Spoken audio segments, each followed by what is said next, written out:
السلام علیکم۔ پاکستان میں اس شام کے 7، بھارت میں 7:30 اور یہاں ہمارے اسٹوڈیوز کی گھڑیوں میں صبح کے 9 بجے ہیں۔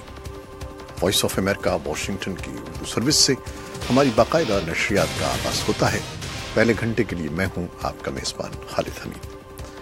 جیسا کہ آپ دیکھ رہے ہیں فیس بک لائیو پر ہم آپ کے سامنے ہیں، اور ویب سائٹ اور ریڈیو پر ہمارا 1 گھنٹے کا نیوز شو جاری رہے گا۔ تو آغاز کرتے ہیں پہلے آج کی اہم خبروں کی سرخیوں سے۔ پاکستان نے بھارت کو متنبہ کیا ہے کہ وہ اپنی سرزمین کا ہر قیمت پر دفاع کرے گا، اور بھارت کی طرف سے کسی بھی جارحیت یا مہم جوئی کا اسی شدت سے جواب دیا جائے گا۔ ایک روز قبل بھارت کی وزیر دفاع نے کہا تھا کہ پاکستان کو نئی دہلی کے زیر انتظام کشمیر میں ایک فوجی کیمپ پر ہونے والے حملے کی قیمت چکانا ہوگی، اور پاکستان کی بری فوج کے سربراہ نے کہا ہے کہ ان کے ملک میں دہشت گردوں کی تمام محفوظ پناہ گاہیں ختم کر دی گئی ہیں، اور پاکستان اپنی سرزمین کسی دوسرے ملک کے خلاف استعمال نہ ہونے کی یقین دہانی کرواتے ہوئے دوسروں سے بھی اسی طرح کی توقع رکھتا ہے۔ ان خیالات کا اظہار جنرل باجوہ نے منگل کو کابل میں ہونے والی چیفز آف ڈیفنس کانفرنس سے خطاب کرتے ہوئے کیا۔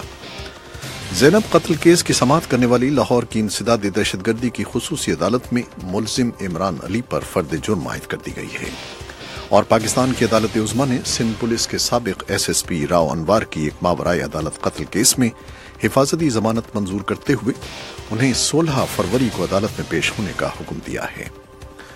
اور صدر ڈونلڈ ٹرمپ کی حکومت نے $44 کروڑ مالیت کا نیا بجٹ منظوری کے لیے کانگریس کو بھیج دیا ہے، جس میں میکسیکو کی سرحد کے ساتھ دیوار کی تعمیر اور دفاعی ضروریات کے لیے اضافی فنڈز رکھے گئے ہیں۔ ایران میں ایک معروف ماہر تعلیم اور سرگرم ماحولیاتی کارکن کی جیل میں ہلاکت پر ایران کی سرکردہ درسگاہوں نے حکام سے جواب طلب کر لیا ہے۔ جنوبی افریقہ کی حکمراں جماعت کا کہنا ہے کہ اس نے جیکب زوما کو ملک کی صدارت سے ہٹانے کا فیصلہ کر لیا ہے، اور جاپانی برق رفتار اسکیٹر کائی سائتو کو پیانگ چینگ سرمائی اولمپکس سے معطل کر دیا گیا ہے، جنہوں نے ممنوعہ اشیاء استعمال کی اور ڈوپنگ ٹیسٹ مثبت پایا گیا۔ یہ تھیں 6 سرخیاں، تفصیل چند لمحے بعد۔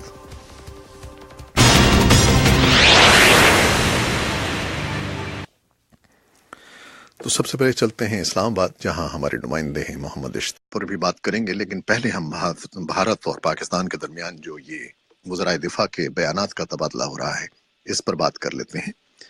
تو پاکستان نے بھارت کو متنبہ کیا ہے کہ وہ اپنی سرزمین کا ہر قیمت پر دفاع کرے گا۔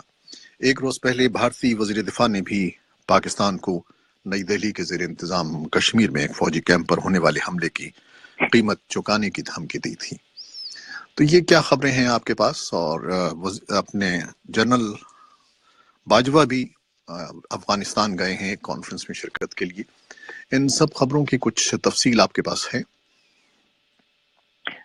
جی، گزشتہ ہفتے کے روز بھارت کے زیر انتظام کشمیر میں ایک فوجی کیمپ پر حملہ کیا گیا تھا، جس کے بعد جس پر جو بھارتی کشمیر میں عہدیدار ہیں ان کا کہنا تھا کہ اس حملے میں ملوث جو عناصر تھے اور ان کو پاکستان کی مدد حاصل تھی، اور انہوں نے جیش محمد کا نام دیا ہے۔ تاہم پاکستان نے پہلے تو اس واقعے میں ملوث ہونے کے الزام کی تردید کی، لیکن ایک روز قبل جب بھارت کی وزیر دفاع نے ایک بیان میں کہا کہ پاکستان کو اس طرح کے مس ایڈونچر کی قیمت چکانا پڑے گی، تو اس پر آج پاکستان کے وزیر دفاع نے بھی ایک بیان جاری کیا اور کہا کہ پاکستان ہر قیمت پر اپنی سرزمین کے نہ صرف دفاع کرے گا، بلکہ یہ کہا گیا کہ اگر بھارت کی طرف سے کسی طرح کا اگریشن یا مس ایڈونچر کیا گیا تو اس کا اسی صورت جواب دیا جائے گا۔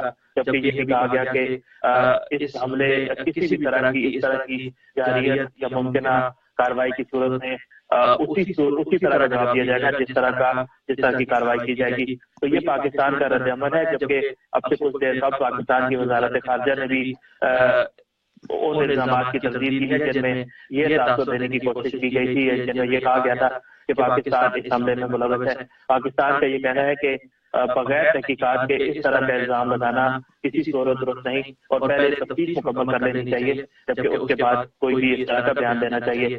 جو دوسری بات آپ نے کہی، پاکستان کے فوج کے سربراہ آج افغانستان میں تھے، تو انہوں نے وہاں پر چیف آف ڈیفینس جو ایک کونسل تھی، ایک کمیٹی تھی، جی اس سے انہوں نے وہاں پر پاکستان کی نمائندگی کی اور کہا کہ پاکستان میں دہشت گردوں کی جو محفوظ پناہ گاہیں ہیں، منظم محفوظ پناہ گاہیں، وہ ختم کر دی گئی ہیں، اور ساتھ یہ یقین دہانی بھی کرائی کہ پاکستان اپنی سرزمین کسی صورت بھی کسی دوسرے ملک کے خلاف دہشت گردی کے لیے استعمال نہیں ہونے دے گا، اور ساتھ ہی اس توقع کا اظہار بھی کیا کہ پاکستان بھی یہی چاہتا ہے کہ اس کے خلاف بھی کسی بھی ملک کی سرزمین استعمال نہ ہو۔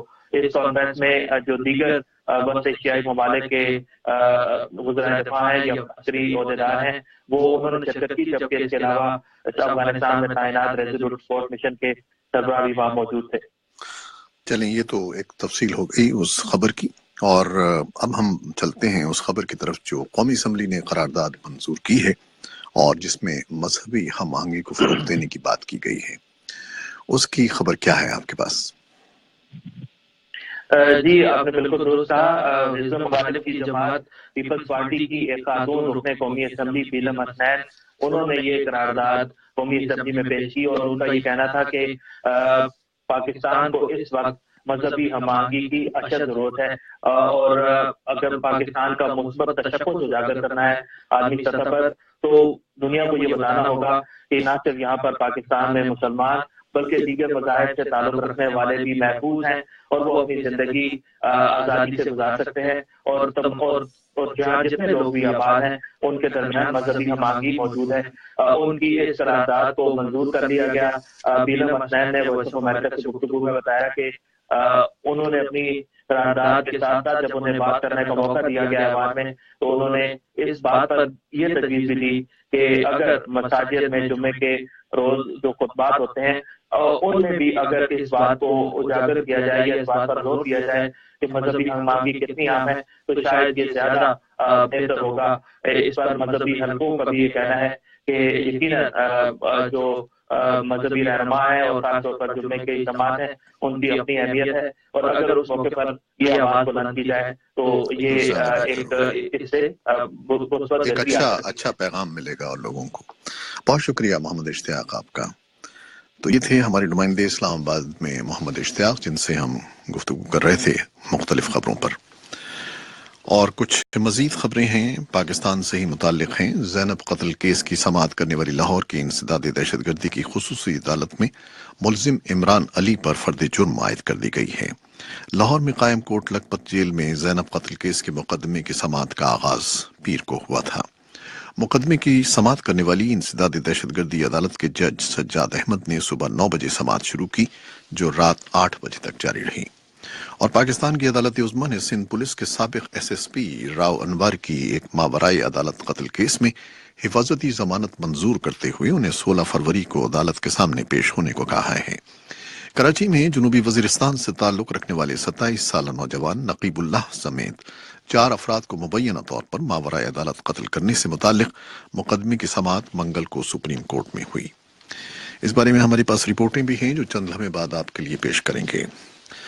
صدر ڈونلڈ ٹرمپ کی حکومت نے 44 خرب ڈالر مالیت کا نیا بجٹ منظوری کے لیے کانگریس کو بھیج دیا ہے، جس میں میکسیکو کی سرحد کے ساتھ دیوار کی تعمیر اور دفاعی ضروریات کے لیے اضافی فنڈز رکھے گئے ہیں۔ امریکہ میں سرکاری اخراجات کی منظوری کا اختیار کانگریس کے پاس ہے، اور وائٹ ہاؤس کے بعض عہدیداروں نے خدشہ ظاہر کیا ہے کہ کانگریس ٹرمپ انتظامیہ کی جانب سے تجویز کردہ بجٹ کو منوعاً منظور نہیں کرے گی۔ تاہم وائٹ ہاؤس کے بجٹ ڈائریکٹر مک ملوانی نے کہا ہے کہ انہوں نے اس بجٹ کے ذریعے صدر ٹرمپ کی ترجیحات سے متعلق کانگریس اور امریکی قوم کو واضح پیغام دیا ہے۔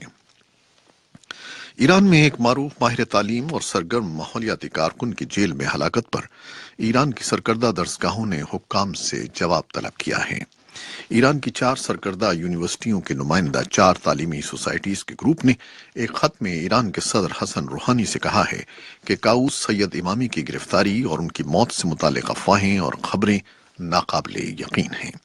عہدیداروں نے ان کے خاندان کے افراد کو بتایا تھا کہ 63 سالہ امامی نے، جو ایرانی جنگلی حیاتیات فاؤنڈیشن کے بانی تھے، اپنی گرفتاری کے 2 ہفتے کے بعد اپنے آپ کو ہلاک کر لیا۔ امامی ایک ایرانی نژاد کینیڈین تھے اور تہران کی امام صادق یونیورسٹی کے ایک قابل احترام پروفیسر تھے۔